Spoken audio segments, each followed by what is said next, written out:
नमस्कार मित्रों, अनंत कथा सागर चैनल में मैं डॉक्टर आदित्य पाराशरी आपका एक बार फिर स्वागत करता हूं। महाभारत की कथाओं में वन पर्व की श्रृंखला की कथा को आगे बढ़ाते हुए आज की कथा में कि मैत्रेय ऋषि ने दुर्योधन को श्राप क्यों दिया था, ऐसी क्या घटना घट गई थी जो मैत्रेय ऋषि को दुर्योधन को श्राप देना पड़ा। तो जैसा कि पिछले एपिसोड में आपको बताया था कि जब व्यास जी ने धृतराष्ट्र को उनके पुत्र दुर्योधन के मूर्खतापूर्ण निर्णय के लिए या कह लीजिए पांडवों पर आक्रमण करने के लिए उन्होंने विरोध किया, तो धृतराष्ट्र ने कहा कि भाई आप यही बात विदुर ने भी कही है, द्रोण और भीष्म पितामह ने भी कही है, उनकी तो उसने सुनी नहीं। लेकिन यदि यही बात आप मेरे पुत्र को खुद उसको बताएं, खुद स्वयं ही उसको शिक्षा दें, तो शायद वो आपकी सुन ले, ये अच्छा होगा। तब व्यास जी बोले कि ये मैत्रेय ऋषि यहाँ पधार रहे हैं, जो पांचों पांडवों से मिलने के बाद हम लोगों से मिलने आ रहे हैं। यदि तुम्हारे पुत्र को इस कुल की शांति के लिए ये शिक्षा देंगे, वो जो भी कुछ कहेंगे वो उन्हें करना चाहिए। यदि उनकी अवहेलना करे तो वो तुम्हारे पुत्र को श्राप भी दे सकते हैं।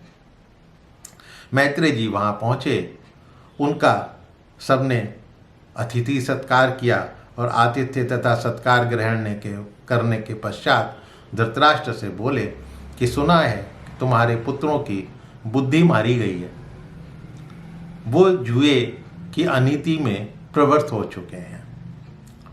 तुम्हारे और भीष्म के रहते हुए ये उचित नहीं कि तुम्हारे पुत्र किसी प्रकार का आपस में विरोध करें।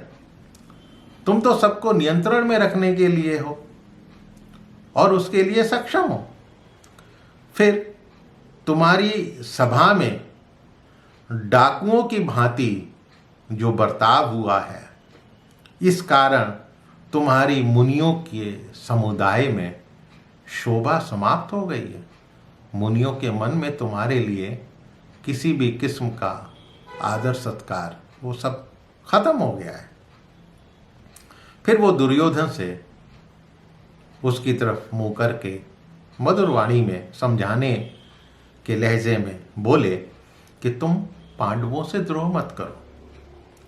मनुष्यों में श्रेष्ठ सब पांडव शूरवीर पराक्रमी युद्ध कुशल हैं।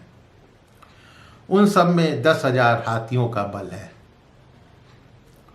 उन्होंने इच्छाधारी राक्षस हिडिंब आदि का भी वध किया है और अभी किरमिर राक्षस द्वारा रास्ता रोके जाने पर उसे भी मार डाला है। कृष्ण उनके संबंधी हैं, द्रुपद उनके साथ हैं।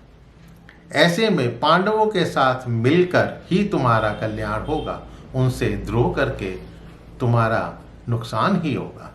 जब मैत्रेय जी दुर्योधन को समझा रहे थे तो उस समय दुर्योधन मुस्कुराकर उनकी कही हुई बातें अनसुनी करता हुआ, एक कान से दूसरे कान से जैसे निकालता हुआ अपनी जांघ को हाथों से ठोक रहा था और अपनी जमीन को रेदना शुरू कर दिया, जैसे कुछ सुना ही नहीं है। जब मैत्रेय जी ने ये देखा कि दुर्योधन इस तरह से उनकी बातों की अवहेलना कर रहा है और कुछ सुनना ही नहीं चाहता, तो उन्हें क्रोध आ गया और क्रोध के वशीभूत होकर वो श्राप देने का विचार करने लगे। और ये विचार कर उन्होंने जल का आचमन कर कहा, दुर्योधन तू मेरा अनादर करके मेरी बात सुनना ही नहीं चाहता, अब तुझे इस अभिमान का फल मिलेगा। तेरे द्रोह के कारण बहुत भारी युद्ध छिड़ेगा, उसमें बलवान भीमसेन अपनी गदा से तेरी जांघें तोड़ डालेंगे।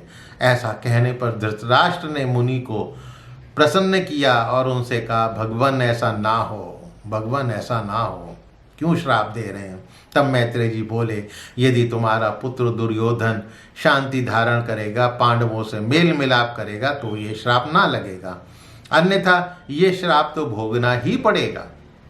तब धृतराष्ट्र ने भीम के बल में के बारे में जानने के लिए मैत्रेय जी से पूछा कि भीम ने किरमिर को कैसे मारा।